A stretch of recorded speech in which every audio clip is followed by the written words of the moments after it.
सभी फ्रेंड्स को जय श्री कृष्णा। जैसा कि आप जानते हैं, हर साल शरद पूर्णिमा का व्रत अश्विन माह के शुक्ल पक्ष की चतुर्दशी के दिन मनाया जाता है। तो इस दिन माता लक्ष्मी और भगवान विष्णु की पूजा की जाती है। साथ ही इस दिन चंद्रमा की भी पूजा करने का विधान है। इस दिन चंद्रमा सभी 16 कलाओं से परिपूर्ण रहता है और धरती पर अमृत वर्षा करता है। मान्यता है कि शरद पूर्णिमा के दिन माँ लक्ष्मी की पूजा करने से धन धान्य से जुड़ी सभी समस्याएं दूर हो जाती है और घर परिवार में सुख समृद्धि बनी रहती है।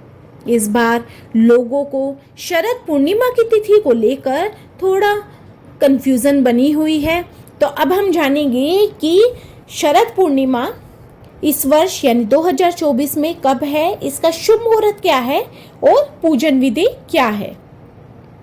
हिंदू पंचांग के अनुसार शरद पूर्णिमा का व्रत अश्विन मास की पूर्णिमा तिथि के दिन रखा जाता है।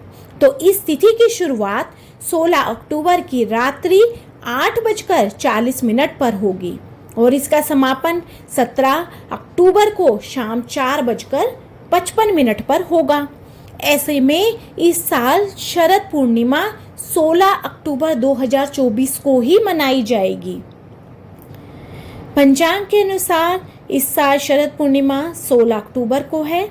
इस दिन चंद्रोदय का समय 5:05 पर रहेगा और इस समय में चंद्रमा को अर्घ देना बहुत ही शुभ माना जाता है।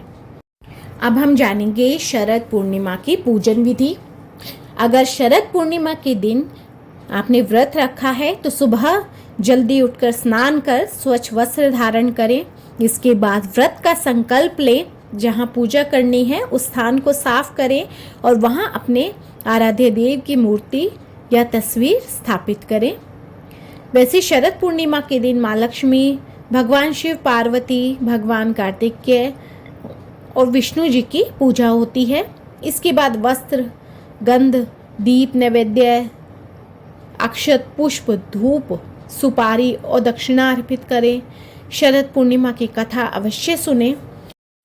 रात में दूध की खीर बनाएं और उसे चांद की रोशनी में रख दें। फिर अगले दिन इस खीर को प्रसाद के रूप में वितरित कर दें। शरद पूर्णिमा के दिन चावल और गाय के दूध से खीर बनाएं और फिर इसमें घी और चीनी मिलाकर आधी रात को भगवान को भोग लगाएं। फिर इस खीर को पूरी रात चांद की रोशनी में रखें।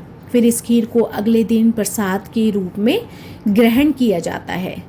शरद पूर्णिमा के दिन चांद की रोशनी में रखी जाने वाली खीर को खाने से शरीर ऊर्जावान रहता है। माना जाता है कि इस खीर को खाने से अस्थमा से और चर्म रोग से आराम मिलता है। इतना ही नहीं, ये खीर हृदय और फेफड़ों संबंधी बीमारियों को भी ठीक करती है। पौराणिक कथाओं के अनुसार शरद पूर्णिमा के दिन ही माता लक्ष्मी का जन्म हुआ था। तो वहीं इस दिन भगवान कृष्ण ने गोपियों संग निधिवन में रासलीला रचाई थी। इस दिन केवल जल और फल ग्रहण करके ही उपवास रखने की कोशिश करें। अगर उपवास नहीं भी रख सकते हैं तो सात्विक भोजन ही ग्रहण करें। माना जाता है कि शरद पूर्णिमा की रात चांद धरती पर अमृत बरसाता है। इसलिए ही इस रात में लोग चांद की रोशनी के नीचे खीर बनाकर रखते हैं। कहते हैं इस खीर को खाने से सेहत काफी सही रहती है और साथ में सुख समृद्धि में भी वृद्धि होती है। शरद पूर्णिमा की पौराणिक कथा भगवान श्री कृष्ण द्वारा गोपियों संग महारास रचाने से जुड़ी है, लेकिन इस पूर्णिमा के महत्व को बताती हुई एक अन्य कथा भी है। अब हम जानेंगे इस कथा के बारे में।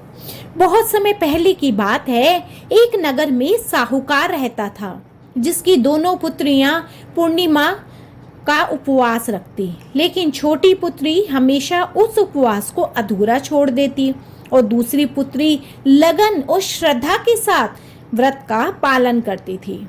अब दोनों पुत्रियों का विवाह हो गया। विवाह के पश्चात बड़ी पुत्री जो पूरी आस्था से पूर्णिमा का उपवास रखती थी, उसने बहुत ही सुंदर और स्वस्थ संतान को जन्म दिया। लेकिन वहीं अगर छोटी पुत्री की संतान की बात करें तो सिरे नहीं चढ़ती या जन्म लेते ही उसकी मृत्यु हो जाती थी, जिससे वह काफ़ी परेशान रहने लगी थी।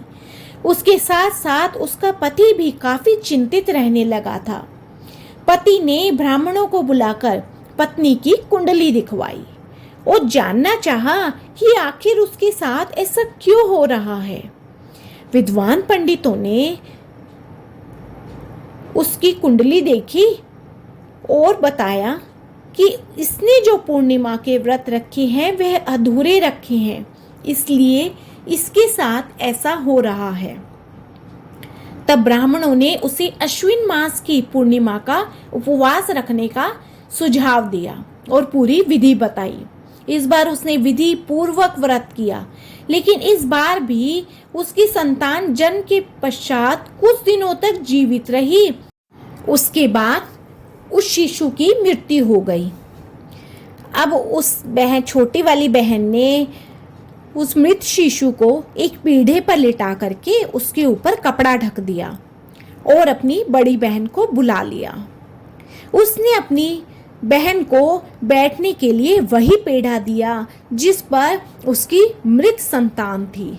अब मृत संतान के ऊपर तो कपड़ा ढका हुआ था, तो बड़ी बहन को मालूम ही नहीं था कि इस पीढ़े पर इसका मृत शिशु लेटा हुआ है। अब बड़ी बहन पीढ़े पर बैठने ही वाली थी कि उसके कपड़े के छूते ही बच्चे के रोने की आवाज़ आने लगी।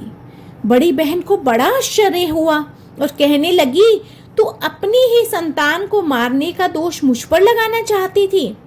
तब छोटी बहन ने कहा कि यह तो पहले से ही मरा हुआ था बहन, आपके प्रताप से ही यह फिर से जीवित हुआ है। कहते हैं तभी से पूर्णिमा व्रत की शक्ति का महत्व पूरी नगर में और अधिक फैल गया और नगर के सभी लोग पूर्णिमा का व्रत और अधिक पूरे विधि विधान से करने लगे। तो बोलो श्री कृष्ण भगवान की जय, राधिका जी की जय, विष्णु भगवान की जय, माँ लक्ष्मी की जय। तो जिस तरह इस छोटी बहन की मृत संतान जीवित हो गई और उसकी मनोकामना पूर्ण हुई, ऐसे सभी की मनोकामनाएं पूर्ण हुई। तो फ्रेंड्स, आपको मेरी ये वीडियो पसंद आई हो तो मेरी वीडियो को ज़्यादा से ज़्यादा लाइक, शेयर एंड सब्सक्राइब कीजिए एंड न्यू वीडियोस के लिए बेल आइकन ज़रूर दबा दीजिए और कमेंट में ओम नमो भगवते वासुदेवाय नमः अवश्य लिखिए।